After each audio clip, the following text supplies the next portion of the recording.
Hello সবাইকে, তোমরা সবাই কেমন আছো? আশা করি সকলেই খুব ভালো আছো আর আমিও ভালো আছি। আমার নতুন আরেকটি ব্লগে সবাইকে স্বাগত। আর হ্যাঁ, পুজো তো প্রায় চলেই আসলো। তোমাদের কার কার পুজোর শপিং শুরু হয়ে গেছে অবশ্যই কিন্তু আমাকে কমেন্ট করে জানাবে। আজ আমি তোমাদের সাথে আমার সবচাইতে ফেভারিট একটি আলুর চিপসের রেসিপি নিয়ে তোমাদের সাথে চলে আসলাম।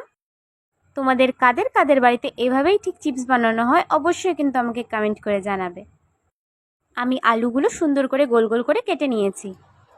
তারপরে না সেগুলো যেন সেদ্ধ করব না, খুব সুন্দর করে ধুয়ে আমি একটি পেপারের মধ্যে শুকোতে দিয়েছি। প্রায় 10 থেকে 15 মিনিট ভালো করে শুকাবো, যাতে কোনো রকম জল এর মধ্যে না থাকে। 15 মিনিট পর দেখো জল ঝরে কতটা শুকনো হয়ে গেছে। আমি এগুলোকে এখন একটি থালার মধ্যে তুলে তোমাদেরকে ভেজে দেখাবো। আর হ্যাঁ, ভাজার আগে না একটি বাটির মধ্যে কিছুটা লবণ দিয়ে একটি লবণ জল করে নিয়েছি আমি, কারণ আলুগুলোর মধ্যে তো কোনো লবণ নেই। আর এটা সেই লবণ দিয়ে সেদ্ধ করা হয়নি যার মধ্যে লবণ থাকবে। তো আমরা যখন একে একে ভাজবো আলুগুলো, ঠিক ওই সময় 1 চামচ করে সেই লবণের জলটুকু দিয়ে দেব।